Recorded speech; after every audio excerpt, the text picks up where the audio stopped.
videos, and I have some news concerning my channel because the tool I use to make videos on my channel.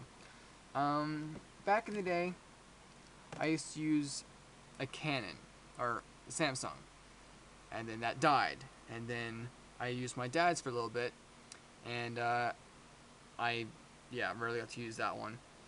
And then I got this one for, what was it, 30? I think 30 bucks, and it was a great camera. Problem is, you can only record up to,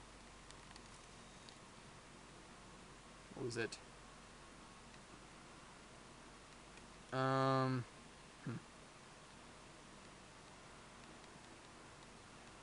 You can only record up to 7 minutes on 640 by 480.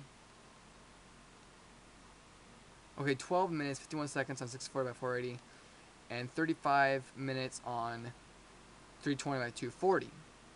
Which that might seem fine, but the point is I'd be limited to 2 gigabytes, which isn't cool. 4 times optical zoom and 6 megapixels. Fun fact for most cameras, Canons, and I think Samsung's too. I'm not 100% sure on that one, but most cameras, when you zoom in, you zoom in before you record, but then you zoom in, then start recording, and then you can zoom in with digital zoom. But if you zoom in, start recording, then zoom in, you're zooming in digitally, and then it looks pixely and crappy. So, yeah. And then later on, last summer, it was April or July. It was April. Bought this camera at a pawn shop for 50 bucks. He said it was 80, but he'd sell it to me for 50 bucks, and I was wowed. I was so happy to get it. 6 times optical zoom, 10 megapixel. Had a bigger screen. It took better videos. The videos it sounded better. It was more vibrant. It wasn't in HD, but it just looked better. It wasn't better resolution, it just looked better quality. And a couple days ago, or a week ago, whatever it was, coming back from Portland, I had the camera on my dashboard recording my journey home, pointing out towards the front of the car, and the vibration from the windshield disturbed the lenses, and it locked up, made a beep noise, and then I was sitting there trying to turn it on, and it wouldn't do anything. Next day, I tried to hit it on the desk really hard, hit power. I heard that's supposed to help it and reset the gears in the lens. It seemed to work for a while, but then later it kind of fizzled away and not work anymore. See, when I bought it, the little hatch thing right there, the little battery cover, it was always like that. But now, if I don't have it grasped always shut, it won't turn on at all. It will turn on now, but if it slightly isn't grasped all the way shut, it gets locked. And even if when I had it taped and it just had a slight gap, it would freeze up. So it sucks. I love this camera. If you can see this camera or find it for 50 bucks or so, buy it. It's an awesome camera. It's like the best camera, except for it's not thin, but it's an awesome camera, and it's sad to watch it die. I'm not gonna get rid of it. Maybe someday I can fix it. I doubt it, but I doubt I can make any money off of it, and I'm not gonna throw it away. Alright, so that's enough talk about the past. So I was calling around, I was looking up at different different websites, eBay and Amazon and buy.com and whatever for a camera. I didn't want a Samsung, I didn't want a Nikon or a GE or a whatever other cameras. I called at one pawn shop, and Ace Buyers, they told me $150 for an SX100.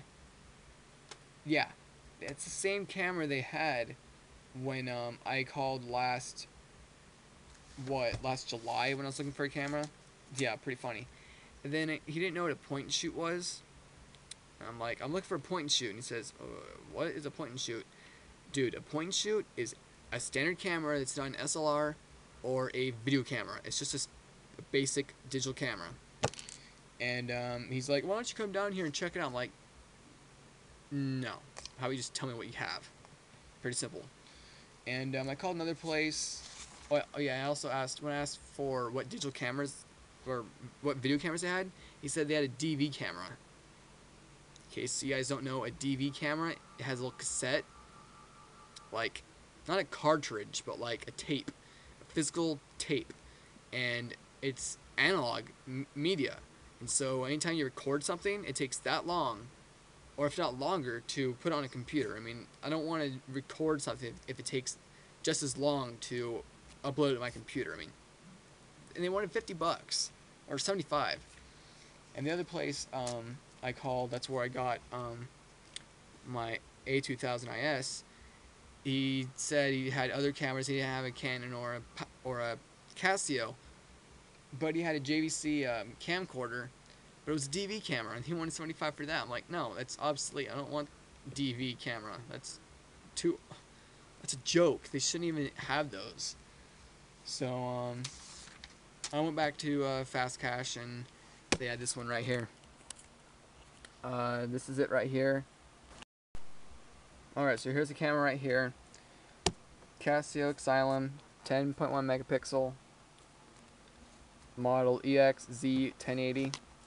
The reason why I got this, I thought about it for a day, and the more I thought about it, the more I wanted it.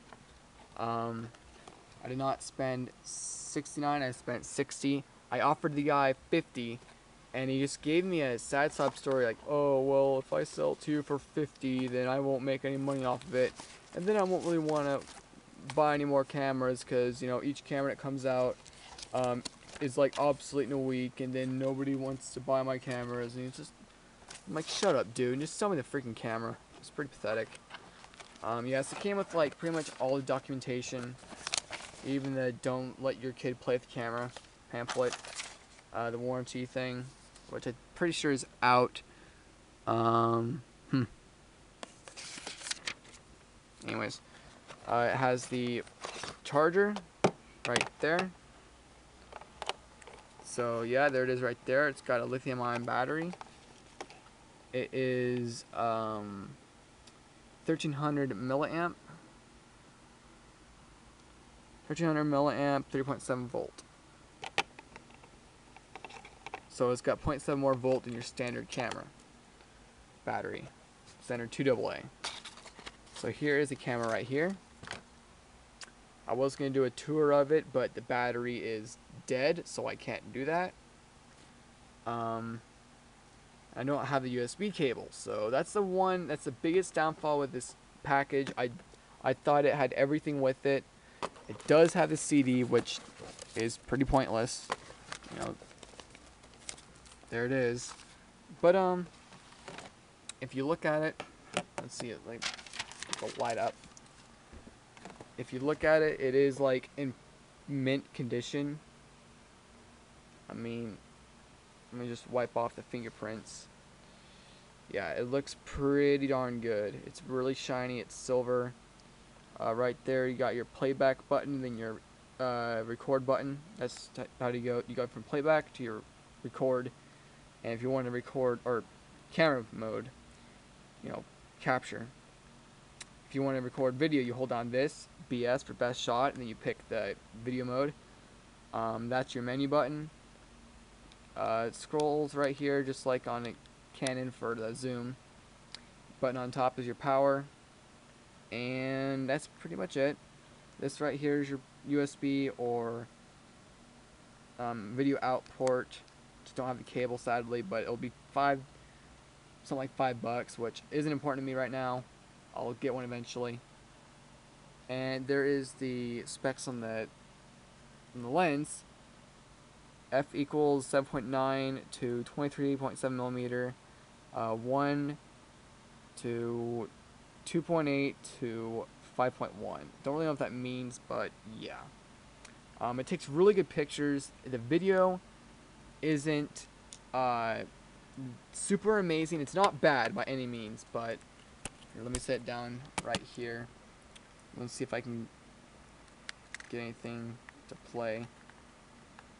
Here's one thing I like. When you put the battery in, let's see, put the battery in, and it has a little locker thing right there, so you don't really need this flap. If that flap, it does look kind of flimsy, but if it does happen to break off, there's still a locker to hold the battery in, so that's good news. So you push this battery, or this button right here. Okay, it's dead. Anyways, the next video I show off will be about the, rundown of everything about the batter, or about the camera. A few things that I like: that it records 720p or slightly higher than 720p. I've never had a camera that recorded 720p, which is good. One thing I don't like is that there isn't a jog dial like my Canons, that you can go from picture to video just by a flick of a thumb. And this one, every time you turn it on, it goes back to picture mode. So I have to remember to hold down the best shot button and then pick video mode and hit center. It's not a big deal, but in a split second something comes by, I want to take a video of it, gotta go hold down a BS button, then go pick video, and then bam. It's a little annoyance, but it's not a big deal. Look how thin this camera is compared to my PowerShot A2000 IS. It might not seem that much thinner, but it's that much shorter. I mean, and it's way lighter.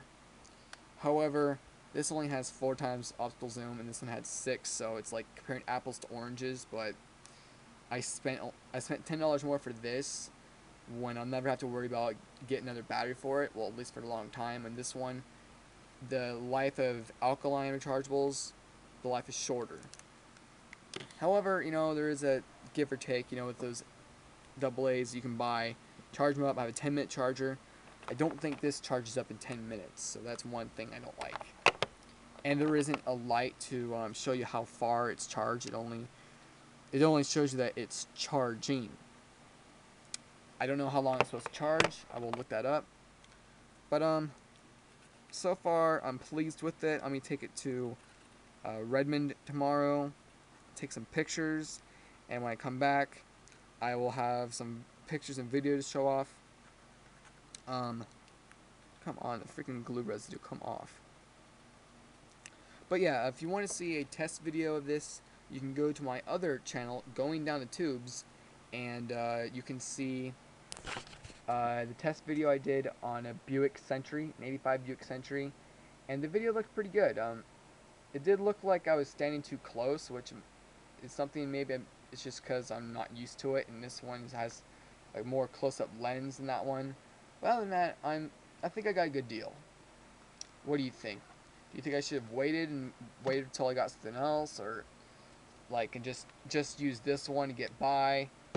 Or do you think I should have gotten a Fujifilm or a Nikon or a Sony? Let me know what you think.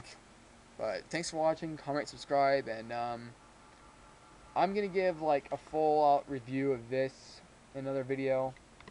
I'm gonna give a full out review of my brothers right there, and my mom's. I've been kind of slacking lately because kind of busy lately. Hard to believe. Yeah, thanks for watching. Comment, subscribe, and I'll see you next time.